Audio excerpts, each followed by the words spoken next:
Do you remember the movie Lion King? I had did a theory on it recently, but I was just playing around.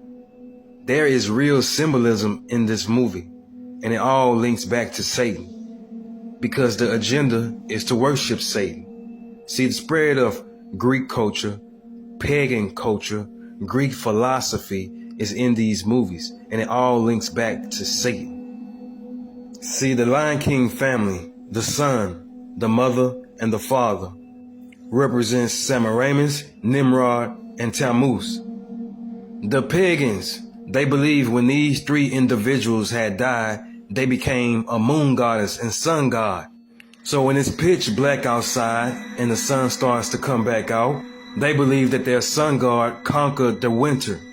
That's exactly what you see in Lion King. The light is all about the light. The light is the life-giving force, is their god. So when you see the light coming up, it represents that it conquered the winter. It overcame the winter and is reborn on earth as a sun god.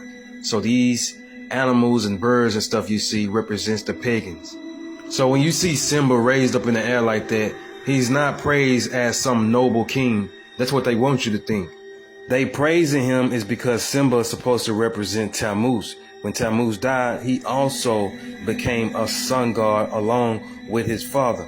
That's what it represented when he was holding Simba up, waiting for the light to hit him. Once the light hit him, it represented him as the new sun god did. Even if you search him up on the internet, you'll get a depiction of his mother holding him up, and he's going to have some type of light shining on him. Now look at the baboon, how he holding up Simba.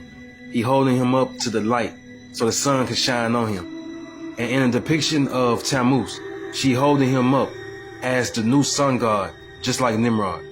Is this a coincidence? You reaching, bro. You reaching. Stop reaching. Is I'm reaching? Let's continue. Remember, the evergreen tree represents the rebirth of Tammuz. And in the movie Lion King, you keep seeing the same exact tree. They keep showing it throughout the movie. They showing you these trees as if they trying to tell you something about the trees. Stop reaching, bro. Is I'm reaching? Let's continue. Now remember, according to mythology, when Tammuz was born, that's supposed to be Nimrod reincarnated into Tammuz. So they exist within each other. That's why when Simba looked in the water, he seen himself and he also seen his father. Because this represents Nimrod and Tammuz. Because Nimrod and Tammuz exist within each other. Now look at this scene. You got Simba talking to his father that's supposed to be dead. This represents Nimrod. See, when Nimrod died, he became a what? A sun god. Look at him, bro. He don't even have no eyeballs, bro. I'm afraid to say it, but this is all demonic. Man, bro, you reaching. Just stop.